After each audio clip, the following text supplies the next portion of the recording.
அழகே அழகு serial prediction பார்க்கறதுக்கு முன்னாடி யாரெல்லாம் நம்ம சேனலுக்கு புதுசாக வந்திருக்கீங்களோ நம்ம சேனலை சப்ஸ்கிரைப் பண்ணிக்கோங்க. இங்கே தங்கராஜ் கொஞ்சம் ஓவராக தான் போகிறாரு அப்படின்னு யாரெல்லாம் நினைக்கிறீங்களோ இந்த வீடியோவுக்கு ஒரு லைக் போட்டுருங்க. தங்கராஜ் செம கோவமாக ரூமில் உட்காந்துட்டு இருக்காங்க. இங்கே சுரேஷ் மட்டும் வர்றதை பார்த்துட்டு ரேவதி எங்கடா அவங்க மாமாவை காணோம் அப்படின்னு சொல்லிட்டு கேட்குறாங்க. மாமா அப்போவே ரூமுக்கு போயிட்டாங்கக்கா அப்படின்னு சொல்லிட்டு இங்கே சுரேஷ் சொன்னதும் உடனே ரேவதி வந்துட்டு சரி நானும் போயிட்டு வரேன், நான் அங்கே இல்லைன்னா அவருக்கு கையும் ஓடாது காலும் ஓடாது அப்படின்னு சொல்லிட்டு ரேவதி வந்து அங்கேருந்து கிளம்பி போயிடுறாங்க. இங்கே பாக்யராஜ் அதிகமாக குடிச்சிருக்காங்க. இந்த நேரத்தில் மலர் வந்து பாக்யராஜை திட்டுறாங்க. இதெல்லாம் உங்களுக்கு தேவையா அப்படின்னு சொல்லிட்டு உடனே பாக்யராஜ் எனக்கு ஒரு தலை சுற்றுற மாதிரி இருக்குது, வாமிட் வர்ற மாதிரி இருக்குது மலர் அப்படின்னு சொல்லிக்கிட்டு இருக்கும்போதே வாந்தி எடுத்துடுறாங்க. எடுத்ததும் மலருக்கு கோவமாக வருது பாக்யராஜை பார்த்துட்டு. என்ன பாக்யராஜ் இதெல்லாம் உங்களுக்கு தான் இது சேராதுன்னு தெரியுதுல்ல, அப்படி இருக்கும்போது எதுக்காக குடிச்சிங்க அப்படின்னு சொல்லிட்டு இங்கே மலர் வந்து ரொம்ப கோவமாக இருக்காங்க. அந்த இடத்துல சுரேஷும் இருக்கிறதுனால ஏய் நீ குடிச்சு உங்கள் மாமாவோட சேர்ந்து பாலை போனது இல்லாமல் என் புருஷனை வேற குடிக்க வைக்கிறேன் அப்படின்னு சொல்லிட்டு சுரேஷை வேற திட்டுறாங்க. சாரி அண்ணி அப்படின்னு சொல்லிட்டு சுரேஷ் கேட்டுட்டு இருக்காங்க. இதில் மதி இருந்துட்டு குடிக்கிறது உடம்புக்கு கெடுதின்னு உங்களுக்கு தெரியாதா, எதுக்காக நீங்களும் குடிச்சிட்டு உங்கள் உடம்பு பாலாக்கிட்டு இவரையும் குடிக்க வச்சுட்டு இப்படி பண்ணியிருக்கீங்க அப்படின்ட்டு மதி கேட்டதும் சுரேஷ் இருந்துக்கிட்டு எதுவுமே பேசாமல் அமைதியாக குடி போதையில் இருக்கிறாங்க. இங்கே பாக்யராஜ் வாமிட் எடுத்ததுனால எனக்கு தலையெல்லாம் வலிக்குது மலர் அப்படின்னு சொல்லிட்டு சொல்கிறாங்க.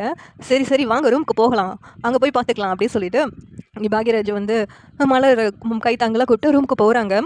இங்கே மதி இருந்துக்கிட்டு சுரேஷை கூப்பிட்டு போவாங்க அப்படின்னு சொல்லி எதிர்பார்க்குற நேரத்தில் சுரேஷ் வந்து ரொம்ப குடிச்சிட்டு இருக்கிறதுனால மதி குடிச்சார்ல அவரே ரூமில் வருவார், நம்ம இதுக்கு இவரை கூட்டு போகணும் அப்படின்ட்டு மதி வந்து யோசிச்சுட்டு இருக்காங்க. சுரேஷும் பாவம் கீழே விடுற மாதிரியே தள்ளாடி அப்படியே ரூமுக்கு போயிடுறாங்க. ரூமுக்கு போனதும் சுரேஷ்க்கும் ஒரு மாதிரி இருக்குது, அவங்களுக்கும் வாமிட் வர்ற மாதிரி இருக்குது. உடனே மதி இருந்துக்கிட்டு என்ன செய்யுது, ஏன் இப்படி பிஹேவ் பண்ணுறீங்க என்னாச்சு அப்படின்னு சொல்லிட்டு கேட்குறாங்க. உடனே இல்லை வாந்தி வர்ற மாதிரி இருக்குது அப்படி சொன்னனும் மதி இருந்துட்டு போங்க உடனே ரெஸ்ட் ரூமுக்கு போங்க, அங்கே போயிட்டு வாமிட் பண்ணுங்கள், இங்கே இருந்துட்டு என்ன பண்ணிட்டு இருக்கீங்க அப்படின்ட்டு மதி கத்துறாங்க. உடனே சுரேஷ் இருந்துட்டு ரெஸ்ட் ரூம் போயிட்டு அங்கே போயிட்டு வாமிட் பண்ணிவிட்டு வெளியில் வர்றாங்க. அப்படியே பெட்டில் அப்படியே படுத்து தூங்கிடுறாங்க. இங்கே மதி இருந்துட்டு இவர் ஏன் இப்படி இருக்கிறாரு, இவங்க மாமா சொன்னதெல்லாம் அப்படியே கேட்குறாரு, ஆனால் மலர் அக்கா சொன்ன வரைக்கும் இவர் நல்ல குணம் உள்ள ஒரு மாதிரி தான் இருக்கிறாரு, ஆனால் அவங்க மாமா தான் இவர் இப்படி கெடுத்து வச்சிருக்காரு அப்படின்னு மதி ஃபீல் பண்ணிக்கிட்டு இருக்காங்க. இன்னொரு பக்கம் மலர் பாக்யராஜை திட்டுறாங்க.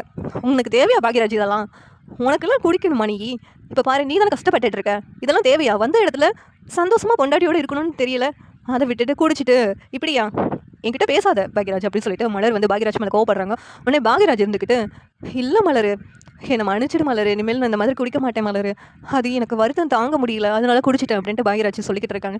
அப்படி என்ன உனக்கு வருத்தம் வந்துச்சு, எனக்கும் தான் வருத்தம் இருக்குது, அதுக்காக நான் டெய்லி குடிச்சிக்கிட்டு இருக்கட்டா அப்படின்ட்டு மலர் வந்து ரொம்ப எமோஷனலாக பேசிக்கிட்டு இருக்காங்க. பாக்யராஜ் அப்படியே தூங்கிடுறாங்க. இன்னொரு பக்கம் ரேவதி ரூமுக்கு வந்ததும் தங்கராஜ் வந்துட்டு நம்ம காலையில் ஊருக்கு கிளம்ப போகிறோம் அப்படிங்கிறாங்க.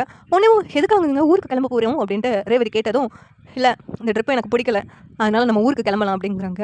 உடனே ரேவதி இருந்துக்கிட்டு என்னாச்சுங்க இன்ன வரைக்கும் நல்லா தானே இருந்தீங்க, டான்ஸ்லாம் ஆனீங்க, நீங்கள் ரொம்ப என்ஜாய் பண்ண மாதிரி இருந்துச்சு இந்த ட்ரிப்பை அப்படின்னு சொல்லிட்டு ரேவதி கேட்டதும் ஆமாம் ஆமாம் நீ தான் என்னை பற்றி ரொம்ப நல்ல விதமாக உங்கள் வீட்டில் சொல்லி வச்சிருக்கேன்னு எனக்கு இப்போ தான் தெரிஞ்சு, நான் என்னமோ உன்னை குடும்பப்படுத்துறதா உங்கள் வீட்டில் சொல்லி வச்சிருக்க போலுக்க உங்கள் அண்ணன் வந்து என்கிட்ட கேட்குறான் அப்படின்னு சொல்லிட்டு இங்கே தங்கராஜ் சொன்னதும் ரேவதி இருந்துக்கிட்டு என்னாச்சுங்க அப்படி சொல்லிட்டு கேட்குறாங்க. நான் யாருக்கிட்டையும் அப்படி சொல்லவே இல்லையே அப்படின்னு கேட்டதும் நீ சொல்லாமல உங்கள் அண்ணன் வந்து என் தங்கச்சியை கொடுமைப்படுத்துறீங்க அப்படி இப்படின்னு பேசுவான், தங்கச்சி இறந்து போனதுனால நீங்கள் என் தங்கச்சியை கல்யாணம் பண்ணி கொடுமைப்படுத்துறீங்களா அப்படின்னு உங்கள் அண்ணன் கேட்டுட்ருக்கான்.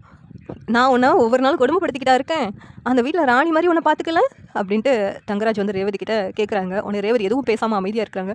ஆமாம் இவர் ரொம்ப ராணி மாதிரி என்னை உட்கார வச்சுட்டு இவர் தான் எனக்கு எல்லா வேலையும் பார்த்து கொடுத்தாரு அப்படின்னு சொல்லிட்டு ரேவதி மனசுக்குள்ளேயும் நினைக்கிறாங்க. அந்த நேரத்தில் தங்கராஜ் இருந்துக்கிட்டு இன்னும் நான் உன்னை ராணி மாதிரி பார்த்துக்கலையா அப்படின்ட்டு தங்கராஜ் கேட்டதும் ஆமாம் ஆமாம் நீங்கள் ராணி மாதிரி தாங்க பார்த்துக்கிட்டீங்க, இப்போ இதுக்குங்க அதை பற்றி பேசிக்கிட்டு இருக்கீங்க, எங்கள் அண்ணன் ஏதோ சொல்லியிருப்பார், நீங்கள் எனக்கு மண்டபத்தில் அடித்ததுனால அவர் சொல்லியிருந்திருக்கலாம், ஏங்க இப்படிலாம் என்கிட்ட கேள்வி கேட்டுட்ருக்கீங்க அப்படின்ட்டு ரேவதி கேட்குறாங்க.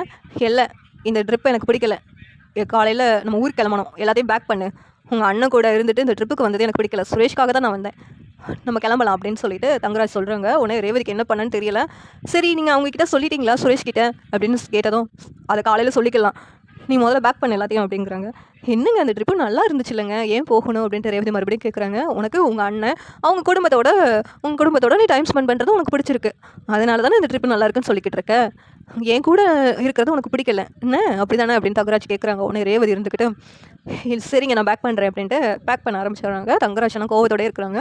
மறுநாள் காலையில் பேக் பண்ணிவிட்டு சுரேஷ் கிட்ட சொல்கிறாங்க தங்கராஜ் வந்துட்டு, சரிடா மச்சான், நீ ஹனிமூன் ட்ரிப்பெல்லாம் முடிச்சுட்டு ஊருக்கு வாடா, நான் கிளம்புறேன் அப்படிங்கிறாங்க. உடனே தங்கராஜ் கிட்ட சுரேஷ் வந்து, என்ன மச்சான் மாமா அதுக்குள்ளேயும் கிளம்புறீங்க, என்னாச்சு அப்படின்னு சொல்லிட்டு கேட்குறாங்க. தெரியலடா, உங்கள் மாமா தான் திடீர்னு ஊருக்கு போகணும்னு சொல்லி பேக்கெல்லாம் எடுத்துகிட்டு கிளம்புறாரு அப்படிங்கிறாங்க. அதில் பாக்யராஜ் வர்றாங்க. என்ன என்ன ரேவதி அதுக்குள்ளேயும் கிளம்பிட்டீங்க அப்படின்ட்டு கேட்குறாங்க. உடனேவும் தெரியலண்ணே, இவருக்கு தான் ஏதோ முக்கியமான வேலை இருக்குதான், அதனால் இப்போ உடனே ஊருக்கு போகணும்னு சொல்லிட்டு சொல்கிறாரு அப்படின்னு சொன்னதும் பாக்யராஜ் வந்துட்டு, அப்போனா அவரை மட்டும் ஊருக்கு போக சொல்ல வேண்டியதானே, அவருக்கு தானே வேலை இருக்குது, நீ நம்ம கூட இங்கே ட்ரிப்பு முடிச்சுட்டு நாங்களே வந்து ரேவதியை விட்டுறோம் அப்படின்னு சொல்லிட்டு பாக்யராஜ் சொல்கிறாங்க. நானே ஊருக்கு போகும்போது என் பொண்டாட்டி எதுக்கு நான் இங்கே விட்டுட்டு போகணும், என்னால் விட்டுட்டுலாம் போக முடியாது, அப்புறம் வந்து யாராவது உங்கள் பொண்டாட்டியை நீங்கள் ஒழுங்காக பார்த்துக்கல அப்படின்னு என்கிட்ட வந்து கம்ப்ளைண்ட் பண்ணிக்கிட்டு இருப்பாங்க, இதெல்லாம் எனக்கு தேவையா அப்படின்னு சொல்லிட்டு தங்கராஜ் சொல்லிக்கிட்டு இருக்காங்க. சுரேஷ் வந்துட்டு, என்ன மாமா நைட்டில் நடந்ததை நீங்கள் மனசில் வச்சுட்டு தான் இப்போ ஊருக்கு கிளம்புறீங்களா, எதுக்கு மாமா இன்னும் 2 நாள் தானே இருந்துட்டு போகலாம் மாமா, ரொம்ப ஜாலியாக இருந்துச்சுல அப்படின்னு சொல்லிட்டு சுரேஷ் சொல்கிறாங்க.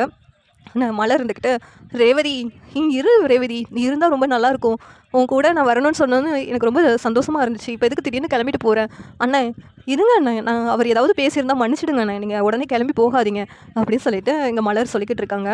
உடனேவும் இங்கே மதி இருந்துக்கிட்டு, எதுக்குக்கா இவரை பிடிச்சி கெஞ்சிக்கிட்டு இருக்கீங்க, இவர் வீம்பு பிடிச்சவராக இருப்பார் போலுக்க அப்படின்ட்டு மதி சொன்னதும் உடனே தங்கராஜ் இருந்துக்கிட்டு, இல்லை நாங்கள் ஊருக்கு கிளம்புறது தான் அப்படின்னு சொல்லி சொன்னதும் இங்கே ரேவதி, சரி நாங்கள் ஊருக்கு கிளம்புறோம் அப்படின்னு சொல்லிட்டு கிளம்புறாங்க.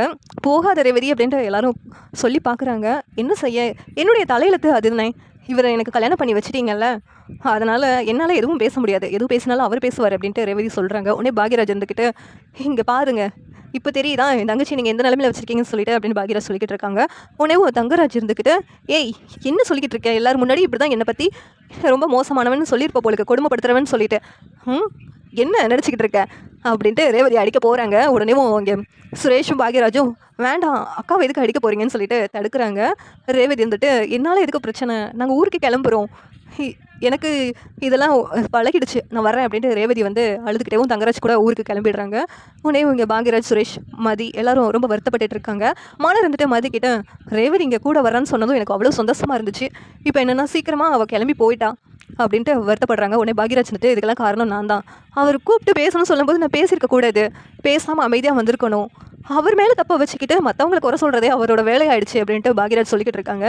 உடனே சுரேஷ் இருந்துக்கிட்டு, சரிண்ணே விடுனே, நம்ம இந்த ட்ரிப்பை முடிச்சுட்டு போகலாம், அவர் போனால் போகிறாரு, அதுக்கு என்ன பண்ண முடியும் அப்படின்னு சொல்லிட்டு சுரேஷ் வந்து சொல்லிக்கிட்டு இருக்காங்க.